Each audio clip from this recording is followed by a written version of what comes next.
Over the past year, John, we've talked a lot about electric vehicles and the future of automotive. There's been constant news, really, like I said, for the past year or so. Today is no different. So just today, President Biden has announced that he's going to sign an executive order, which will put forward a new national target for zero emissions vehicles. Numbers being reported is up to 50% of cars sold in the USA by 2030, targeting to be these zero emissions vehicles.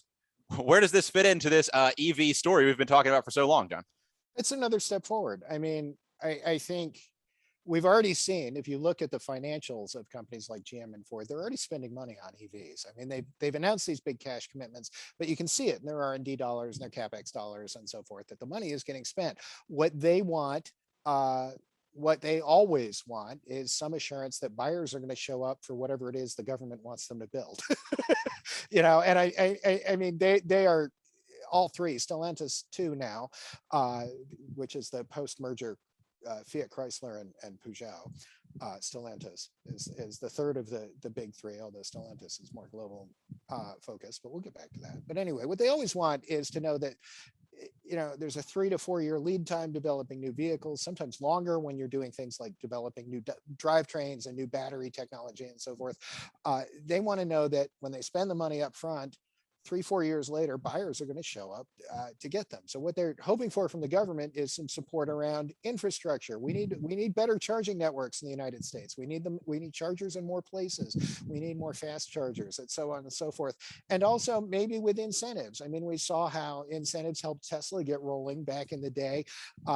Maybe we extend those a little further. Maybe we position them around more entry-level vehicles or something like that, so that we know that buyers are going to have a little extra motivation to choose an electric over a hybrid or internal combustion vehicle in 5 years or whatever. When a lot of these come to market in the mid-decade, it's really about 3.5-4 years now, I guess.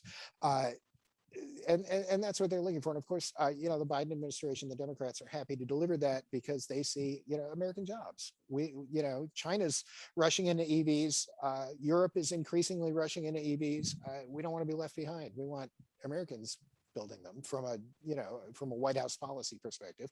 We want good paying jobs, union jobs with these three automakers, and we want American technology and American know-how and to be exporting these vehicles, not importing them. So it's good policy for Democrats, and it's helpful to have that for Detroit. Yeah, and I think when you look at some of the moves other governments have made around electric vehicles, I think in particular Europe, we've seen this big upswing in EV production. A big part of that has been driven by the European Union saying, listen, if you don't produce more of these vehicles, we're going to start dinging you with fines, all those sorts of things. There's not that in place with this current executive order, but what do you think about what's going to push automakers past this target to really make the rubber hit the road, to use a pun?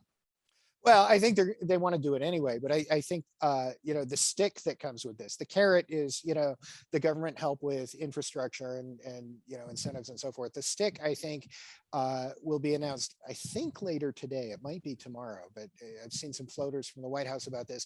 A comprehensive revamp of fuel economy standards, emission standards. First of all, they're going back to the Obama era plan, which was adopted in like 2012 or 2013. Again, at the time with the buy-in of the Detroit automakers, that the Trump administration eased some. They're putting that back in place like right away, and then a couple years out, they're going to start to make things a lot tighter around fuel economy and emissions, basically to make it harder to keep selling internal combustion vehicles with higher capabilities and so forth. And at a moment where GM and Ford and Stellantis really don't want to be spending money developing new internal combustion engines and so forth, it's the way things are going to go.